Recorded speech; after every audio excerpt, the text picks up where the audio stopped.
with Drew McManigle, founder and CEO of Macco Restructuring Group. Welcome. Thank you. Nice to be here. We are here at the 2023 Leadership in Deal-Making Summit today, hosted by the M&A Advisor. And Drew, I would love if you could tell us a little bit about what your company's been working on recently and your area of specialty, if there is one. Well, we're a restructuring firm, and we act as financial advisors to a wide range of companies across a diverse world of industry segments. And, we work with clients that are in some type of operational or financial distress. Recently, we've worked in the publicly traded cannabis space. We've worked in marine drilling. Recently, we've done a fair amount of oil and gas, over the last few years, some specialty manufacturing.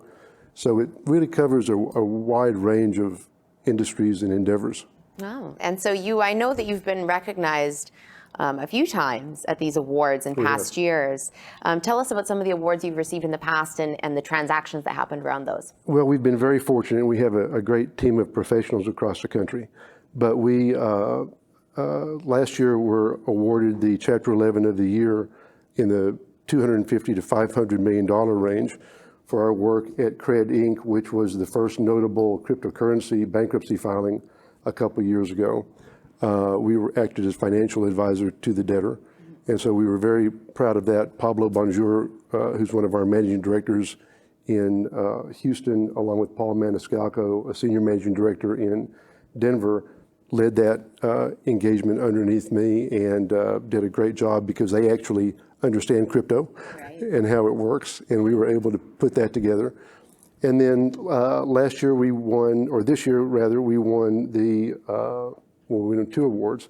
The first was the M&A Advisor Turnaround of the Year Award for our work turning around in 11 months a publicly traded cannabis CPG company.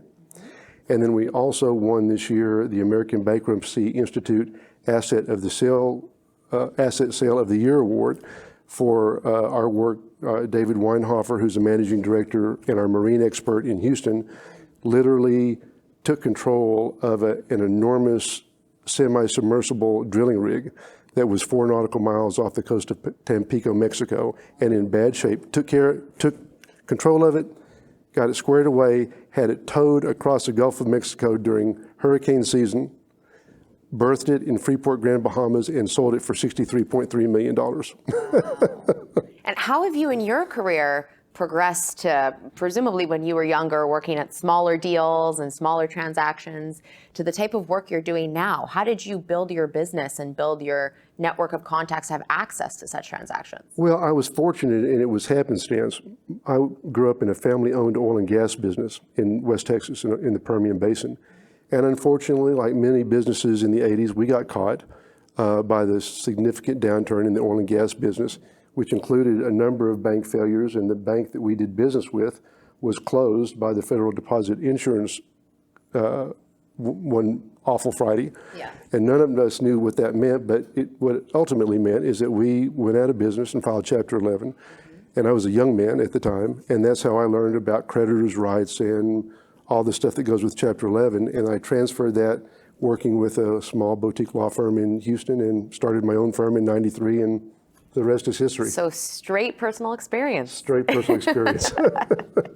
And we were talking before we started shooting about different sectors and geographies that interest you, or how things with working on restructuring deals changes over time depending on trends in business. So what are you looking at right now that you think could be an opportunity for your business in the near future? Well, we think there are several things. Commercial real estate is in really deep trouble. There's over $1 trillion worth of commercial real estate that is subject to some really significant distress. Mm-hmm. So we think that's one segment. We think manufacturing is still going to be pretty problematic.